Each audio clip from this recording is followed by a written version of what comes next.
"Mom, what's that over there?" my daughter asked as we returned home from my parents' house. We were met with piles of trash bags in front of our entrance. As we got closer, I realized these bags contained our belongings, thrown together carelessly like trash. Confused, I exclaimed, "What's this? Why is this happening?" My daughter tearfully pulled out her beloved stuffed animal from one of the bags and hugged it tightly. Frustrated, I marched towards the entrance, only to find the locks had been changed while we were out. It was clear my mother-in-law and sister-in-law were behind this. Ringing the doorbell and knocking several times brought no response. "What is this? Isn't it terrible?" I muttered. Upon closer inspection, one of the trash bags had a note that read, "Parasites disappear, never come back." Anger surged within me, and I couldn't help but express my frustration aloud. The real parasites are you. This was the worst treatment I had ever received from my in-laws in 17 years. It was unbearable that they were making my daughter feel this way too. My patience exhausted, boiling with anger, I loaded our belongings into the car, and we returned to my parents' house. "I will never come back to this house again," I declared. "I'm looking forward to seeing what happens to the parasites when their host is gone." My name is Olivia. I am currently 45 years old. I live with my husband, daughter, and my husband's mother and sister. I can't say we live happily. I work from home, but this house is never peaceful. The issue lies with my mother-in-law and sister-in-law, Hannah. They have disliked and ignored me for over 12 years. As my daughter Megan grew up, it bothered me less and less. I mainly work as a personal consultant. I started as a fortune teller, but as my blog became popular, I began getting more questions about attracting customers. This led to my current job. I met my husband Jake through a friend's introduction when I was training to be a fortune teller. I work in sales at a pharmaceutical company and also do affiliate marketing as a side job, which is finally starting to take off. Jake gave me great advice on attracting customers when I struggled with fortune telling. Attracted by his kindness, we started dating and got married a year later. Our income wasn't great at that time, but Jake always supported me. I'm so glad I married Jake. I truly felt this way. Living with my in-laws started about a year after we got married. It began when my father-in-law, who had been healthy, suddenly passed away. My mother-in-law felt insecure about the future and asked my husband to live with us. We agreed to live together in exchange for her taking care of the household chores. At first, my mother-in-law welcomed us and was happy. I hoped we would get along well, but I was wrong. 4 months later, she began completely ignoring me, maybe because she was unhappy that I wasn't helping with the housework. Soon, my sister-in-law Hannah also started ignoring me. I didn't mind being ignored, but my mother-in-law's tendency to involve others was challenging. Not only did Hannah hear about it, but even neighbors and relatives were informed that my daughter-in-law stays at home but says she's working, leaving all the housework to me. If I stayed even a little, she would talk back 100-fold, so I just ignored her. To make matters worse, my mother-in-law would suggest to others, "You better not talk to her too, it'll be troublesome." As a result, people around the in-law house began giving me only cold responses to my greetings. I felt isolated, and it became very difficult. Despite my pleas to stop spreading strange rumors, my words were completely ignored. Although my mother-in-law's attitude softened slightly when my daughter Megan was born 3 years after we started living together, her overall stance towards me hardly changed. However, she was very fond of Megan, and having her help with household chores and childcare was a huge relief as my work became busier. Around the same time, my husband Jake's side business started to struggle, and he seemed unable to adapt to changes in the affiliate marketing market. He approached me saying, "Olivia, can you increase your contribution to the monthly expenses a bit?" I agreed and mentioned that my consultations were increasing and my new methods were working well. Even though I was willing to help boost his sales, Jake insisted on handling it alone, saying, "I think I'll try it on my own. I'm really sorry." From the start of our marriage, We agreed that Jake would manage the household finances. At first, my income was low, so he allowed me to contribute more when my sales increased. I would transfer money to Jake based on my monthly earnings, and he would give me a fixed amount for living expenses in cash. Initially, I could only contribute $300, but now I could transfer up to $3,000, though not every month. I could contribute more if I dipped into savings. I knew Jake was struggling with his side business, but his pride kept him from asking for my help. He started spending more time at caves after work, coming home later and later. When Megan was about 5, Hannah got married and moved out. Since she lived nearby, she often brought her son Frank to our house during the day. When Frank turned 1, Hannah said she wanted to start a part-time job, and my mother-in-law happily offered to take care of him until the evening. Hannah was grateful, saying, "Thank you, I'm so happy." As my mother-in-law started caring for Frank at home, she became very fond of him and began being cold towards Megan. When they fought, my mother-in-law would scold Megan and compare her unfavorably to Frank. Over time, Megan started playing near me and began to dislike my mother-in-law's behavior. I spoke up, saying, "Talk to your mother. Megan and Frank are both her grandchildren. She should treat them the same." Megan is already a big sister in elementary school. However, my mother-in-law's focus shifted, and she approached me, saying, "Things are tough at the company right now. We might not get bonuses, so could you contribute a bit more?" Despite the challenges, my blog's client attraction was successful, and I started receiving more consultations as a consultant, earning far more than I did as a fortune teller. When Jake asked for additional financial support, I responded, "I'm already contributing $4,000 a month. Isn't that enough?" "Yeah, I'm embarrassed to say, but my salary has decreased, and the side business isn't going well." "Don't be secretive," I said. "We are a couple. We should support each other in tough times." "I'm really ashamed. Thank you." Later, the amount I contributed gradually increased, and eventually, I was transferring $5,000 a month to Jake.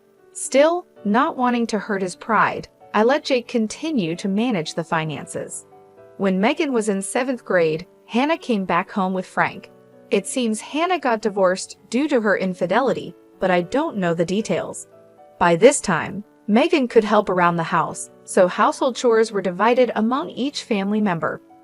Being ignored by my mother-in-law and Hannah continued, but it no longer bothered me. It's unfortunate that I couldn't give Megan her own room when she started middle school, as Hannah's return meant we ran out of rooms. One night, while discussing which tutoring school Megan should attend for middle school, Hannah suddenly said, "Hey, tutoring is expensive. Why doesn't Megan study by herself? Could you stop making such comments? I'm paying for the tutoring, so it's none of your business." "What? Olivia is paying? Impossible. You don't earn anything. Jake said he's supporting you. You're just a leech, aren't you? Haha, you married him because he has money, right?" "Exactly. Jake told me not to speak ill of Olivia, but that's just shameless." My mind was filled with questions. What does this mean? What has Jake been telling his mother and the others? Jake is the one supporting this house financially? It's about time we put an end to the parasite's lifestyle. I feel bad for Megan, but if we pay for her tutoring, we won't be able to pay my compensation. Not be able to pay? Are you saying our house is paying for your compensation, Hannah? Jake said he would pay for it. You should spend your money on Frank. I began to understand the deception and felt my anger rising. My husband had always managed our household finances, and my mother-in-law had taken care of the household chores and childcare until Megan grew up. So I thought they knew I was also contributing to the household expenses. Is Jake bearing all the expenses of this house, including your living expenses and the compensation Hannah is supposed to pay? Be quiet. It's only natural for a family. You're the only outsider here, not related by blood, and yet you act as if living here is your right. It really makes me angry. I contribute money too. Don't talk back. What you contribute is barely enough for your own food expenses. You hardly have any income, and yet you're so arrogant." I could feel my body trembling with anger. I could see Megan on the side, looking like she might cry. I knew Jake had a lot of pride, but I never thought it would be this bad. In the beginning, Jake was paying for the living expenses and pocket money for my mother-in-law and Hannah, but I had started contributing as well. Now we were living on my income. I needed to talk to Jake properly. Around midnight, Jake came home. He was drunk and seemed cheerful. "Can we talk? I didn't know you weren't getting any money from your mother or Hannah. They said you're covering all the expenses of this house." "Oh, about that. My bad. It's a matter of pride as a man, you know. When we started living together, I was paying for everything. There wasn't a right moment to say you were also paying, and in front of the family, let me be the eldest son a little, please." Jake, with a light-hearted tone like in a comedy sketch, put his hands together. "Oh, that's right. I'm going to Faye this Saturday. I'll be gone for a week. Take care." "Faye? Why?" "I got invited to a pedal in Faye by a friend I'm doing a side business with. I'm going to make it a success, so cheer for me, Olivia. Well, I'm off to sleep. See you tomorrow." My husband lay down on the mat in a cheerful mood and soon started snoring. My anger wouldn't subside, but recently, with Jake coming home late, we hadn't talked much, and I had no idea about this. I thought he was joking while drunk, but on the weekend, Jake really left with a large suitcase. During Jake's absence, I had the freedom to use the car, so I decided to take Megan back to my parents' house. The next day, a shocking event awaited us. "Mom, what is that?" When Megan and I returned from my parents' house, there were piles of trash bags in front of the entrance. Upon closer inspection, these bags contained mine and Megan's belongings, carelessly packed like real trash. "What is this? Why is this happening? I don't understand." Megan, crying, pulled out her beloved stuffed animal from the bag and hugged it. Furious, I headed towards the entrance. "Has the lock changed?" It seemed that the locks had been changed while we were out. This must be the work of my mother-in-law and sister-in-law Hannah. I rang the doorbell and knocked several times, but no one came out. "What is this? Isn't it terrible?" Upon closer inspection, one of the trash bags had a note saying, "Parasites disappear, never come back." I felt a surge of anger from the bottom of my heart. The real parasites are you. I couldn't help but let out a swear word. This was the worst treatment I had ever received from my in-laws in 17 years. They weren't just hurting me, but also making my daughter feel this way. I finally lost my patience.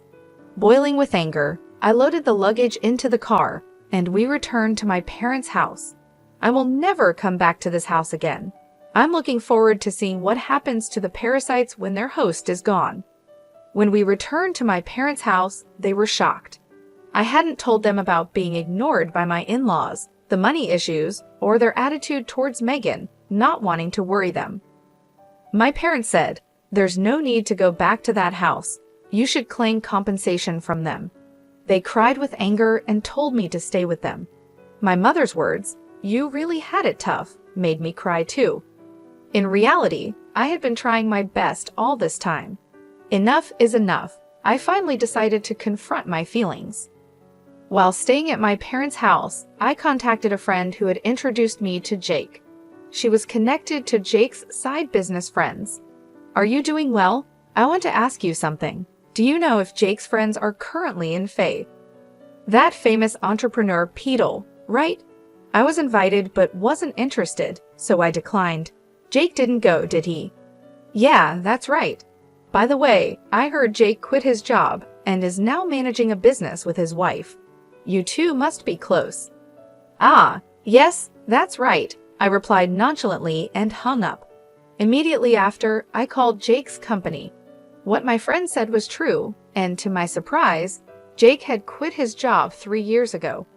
This meant that for the past 3 years, I had been paying almost all of the living expenses for my in-laws.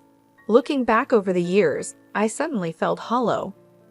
A week later, I received a laid-back message from Jake saying he was back in the USA.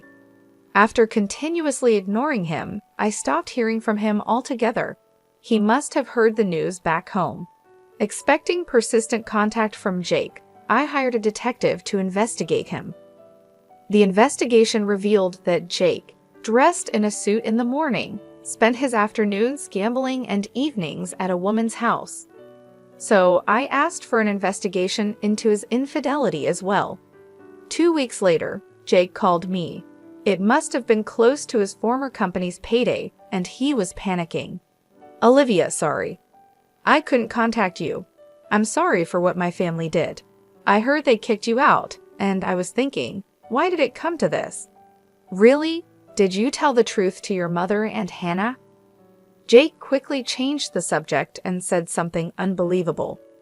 Let's leave that house and live in a new home, just the three of us. I'll cut ties with those who disregard you, Olivia. I'm ready to abandon my mother and Hannah, so please come back. Are you really cutting ties with your mother and Hannah? I was disappointed in Jake and his self-centered actions. So I told him I'm coming back for now, so leave the door unlocked. Jake seemed delayed in responding to my message. A few days later, I returned to my in-laws' house with Megan. Jake, his mother, and Hannah were there, but Frank was nowhere to be seen. I was relieved that Frank didn't have to witness the adults' ugly arguments. When Jake made some remarks, I ignored the displeased pair and took out a divorce form from my bag. I confronted the surprised Jake. I heard you quit your job without telling me. Since we're supposedly managing a business together, does that mean the $5,000 I've been transferring every month was actually your salary? Jake tried to excuse himself. No, that's not it.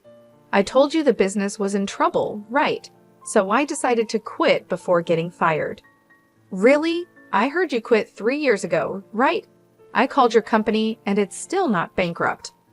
Jake fell silent. I pressed further. By the way, what role do you play in our joint business? Management? Are you the accountant? Jake became increasingly uneasy and started sweating. Jake is supporting the whole family, isn't he, Mother? He quit his job, his side business isn't going well, and yet it's a mystery where the money is coming from. I'm leaving, but please continue to get financial support from Jake. My mother-in-law and Hannah's faces turned pale. But the other day on the phone, you were crying and begging to save only yourself, saying you'd cut ties with your mother and sister. Haha, but that won't happen. I'm also discarding Jake here. What do you mean? I don't understand.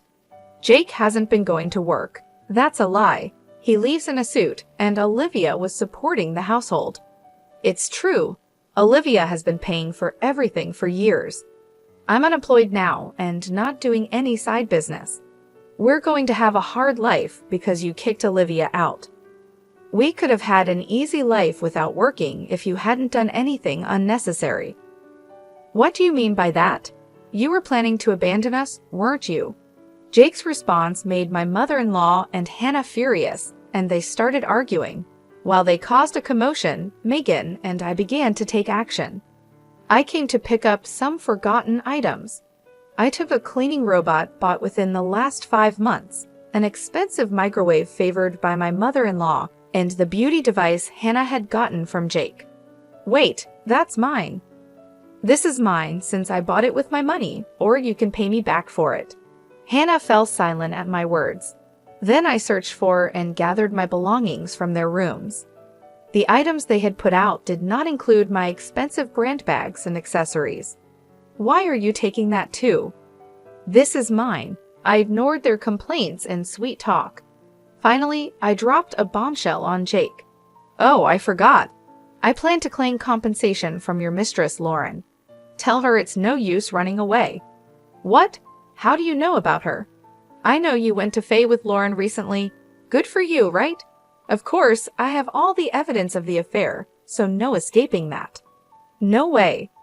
You've been deceiving me and having fun for the past 3 years.